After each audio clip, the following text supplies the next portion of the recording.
Bonsoir. C'est toujours Jean-Claude qui te retrouve pour achever une série très spéciale. En effet, les différents événements qui prennent place dans notre monde aujourd'hui nous incitent à te dire que Jésus est plus que jamais à la porte. Ce soir, nous verrons le mauvais esprit. Comment quelqu'un devient-elle possédé de mauvais esprits? Je rappelle, nous n'aurons plus des audios comme aujourd'hui, le matin, le soir. Ce sera remplacé par une émission qu'on pourra voir sur YouTube. Pourquoi? Parce que nous aurons prochainement la 5G et au 31 décembre 2023, nous n'aurons plus cette forme. Donc, plus que jamais, tu as intérêt à avoir ton cahier de 300 pages afin de prendre des notes. Comment quelqu'un devient-elle possédé? Juste avant, prions. Notre Seigneur et notre Dieu,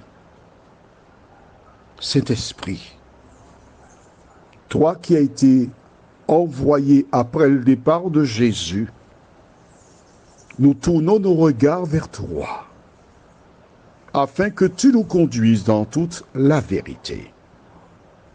De nous aider à réaliser que nous sommes en guerre. La guerre entre le mal et le bien. Et seuls ceux qui obéissent à la parole de Dieu rejoignent le camp du vainqueur et se préparent pour l'éternité. Merci de nous aider, nous t'en prions. Au nom de Jésus et pour ta gloire éternelle. Amen. Nous allons dans le livre de 1 Samuel, chapitre 16, et nous lisons verset 14. L'Esprit de l'Éternel se retira de Saül, qui fut agité par un mauvais esprit venant de l'Éternel. On s'arrête ici. Écoute bien ce que je t'expliquerai. L'auteur a rédigé à partir de sa compréhension et de ses connaissances. Il y a deux éléments que tu dois retenir. Le premier se trouve au début du verset 14, l'Esprit de l'Éternel se retira de Saül. Si l'Esprit s'est retiré de Saül, cela veut dire que l'Esprit était où? Dans Saül. Et oui, la Bible déclare, votre corps est le temple du Saint-Esprit. Lorsque tu es enfant de Dieu, le Saint-Esprit est en toi. Quand tu rejettes la parole de Dieu, quand tu fais le contraire, et nous verrons ce qu'a fait Saül, l'Esprit de Dieu s'en va. Ton corps est un appartement, on va dire ça ainsi. Lorsqu'il est vide, il y a quelqu'un qui veut le louer. Et il n'y a que deux locataires potentiels, Dieu ou le diable. Mais ce n'est pas Dieu qui a envoyé pour dire, bon diable, entre dans Saül. Non. C'est Saül qui a rejeté Dieu et en le faisant, le diable est entré en lui. Où est-ce que j'ai pris ça? Bon, d'accord. J'ai inventé ça, tu penses? Eh bien, allons lire. On va dans Matthieu chapitre 12. Matthieu, c'est le premier livre du Nouveau Testament. Je l'indique tout simplement pour celles et ceux qui ne connaissent pas. Et je rappelle que lorsque tu vas écouter l'audio, commence déjà par chercher les références, puisque tu as les références. Mets un petit bout de papier, et comme ça, quand je cite le verset, tu vas lire en même temps que moi. Je veux que tu lises en même temps que moi. Je ne suis pas comme ceux qui disent des choses et puis tu le fais cavaler et dire amen. Non, il faut que tu lises. Et les anciens avaient une expression. Ils disent avec tes deux cocos aux yeux. D'accord? Je veux que tu lises. On va dans Matthieu chapitre 12. Tu vois, je te donne du temps parce que comme tu ne connais pas encore, Et nous lisons versets 43 à 45. Lorsque l'esprit impur est sorti d'un homme, il va par des lieux arides, cherchant du repos, et il n'en trouve point. Alors il dit, je retournerai où ça? Dans ma maison, d'où je suis sorti. Et quand il arrive, il la trouve vide, balayée et ornée. Il s'en va et il prend avec lui 7 autres esprits plus méchants que lui. Ils entrent dans la maison, s'y établissent. Et la dernière condition de cet homme est pire que la première. Et il en sera de même pour cette génération méchante. Revenons au verset 1er. Lorsque l'esprit impur est sorti d'un homme, comment un esprit peut-il sortir, impur, sortir d'un homme? Toi qui m'écoutes là, le simple fait d'écouter l'audio, tout ce que tu as à dire, Seigneur, aide-moi à mettre en pratique ta parole. Dès que tu as dit ça, le diable sort. C'est tout ce qu'il y a à faire. Facile. Attention. Il ne faut pas dire ça. Tu dis, bon, j'ai dit ça là, mais c'est pour chasser Satan, mais je veux mener ma vie. Non. À partir du moment où tu t'engages pour mener une vie conforme à la parole de Dieu, il s'en va.